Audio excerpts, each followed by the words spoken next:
सगळेजण जमले की गप्पा मारणं, माहिती देणं, विचारपूस करणं, समजून सांगणं हे सगळीकडे आपल्याला बघायला मिळतं.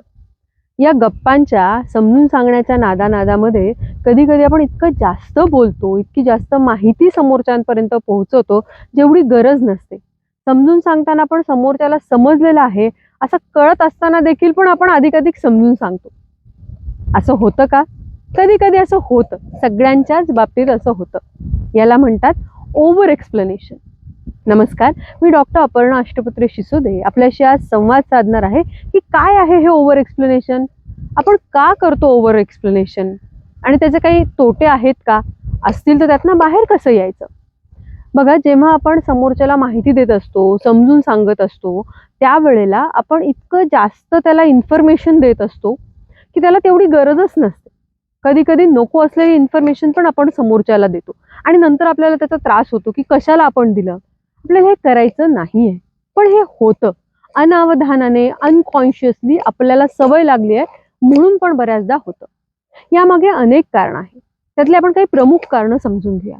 पहिलं जे कारण आहे ना, की ज्या लोकांची पर्सनॅलिटीज मुळात अँशियस असते, काळजी करणारे, कसं होईल, काय होईल असा विचार डॉमिनंट असणारी जी लोक आहेत ना, ते ओव्हर एक्सप्लेन करतात की कळतंय का नाही, समजतंय का नाही, बरोबर होतंय का नाही, व्यवस्थित होईल का नाही. ही जी काळजी आहे, या काळजीपोटी आपण ओव्हर एक्सप्लेन करतो, खूप जास्त माहिती देतो.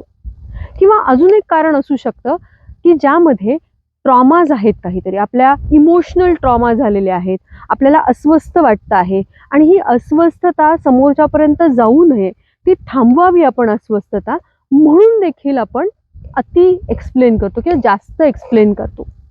तिसरं एक कारण जे प्रामुख्याने दिसून येतं ते आहे व्हॅलिडेशनचं. समोरच्याचं आपल्याला व्हॅलिडेशन पाहिजे आहे, सोशल व्हॅलिडेशन ज्याला आपण म्हणतो, की मी बरोबर आहे, मी जे करते ते चांगलंच आहे, उत्तम आहे, समजतं आहे, असं लोकांकडनं मला येणं अपेक्षित आहे. हे जे व्हॅलिडेशन आहे ना, यासाठी देखील आपण बऱ्याचदा ओव्हर एक्सप्लेनेशन करतो.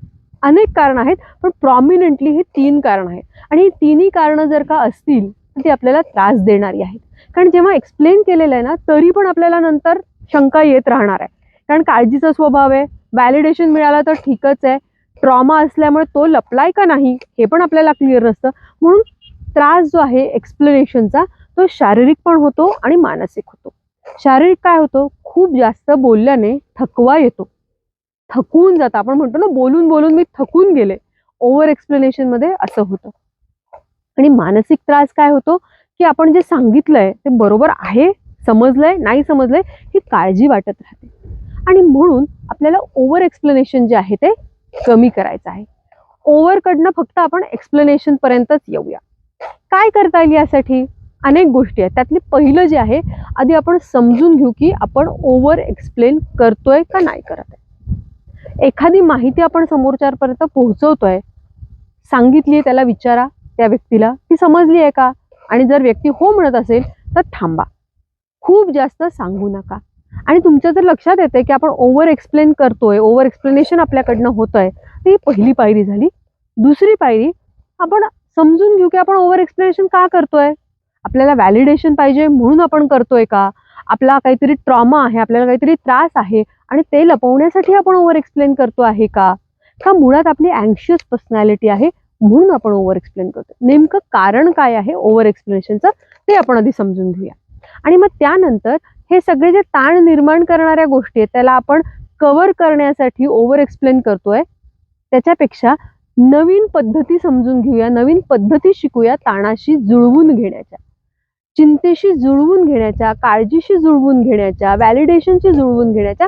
काही अजून चांगल्या सकारात्मक हेल्दी पद्धती आहेत, ते आपण शिकून घेतल्या पाहिजे. चौथं आणि सगळ्यात महत्त्वाचं म्हणजे जेव्हा आपण बोलतोय त्यावेळेला समोरच्याला पण आपण बोलू देऊया. आपण एकटेच बोलतो आहोत आणि समोरच्याला स्कोपच देत नाहीये. बरेच लोक आपल्याला दिसतात की ते मध्ये जागा पण सोडत नाहीत समोरच्यानी रिॲक्ट करण्यासाठी. आपण तसं करायचं नाहीये. आपण कॉन्शियस एफर्ट्स घेऊन आधी समोरच्याला बोलू देऊ, त्यांचं म्हणणं काय ते समजून घेऊ आणि मग आपण बोलूया. कधी कधी हे अवघड आहे, कारण आपल्याला खूप सांगायचं आहे, आपल्याला समजून सांगायचं आहे, त्यावेळेला स्वतःला कंट्रोल करणं अवघड आहे. अवघड जरी असलं तरी प्रयत्नांनी आपण हे 100% करू शकणार आहोत. आता काय करायचं आहे? व्हिडिओला लाईक, शेअर आणि सबस्क्राईब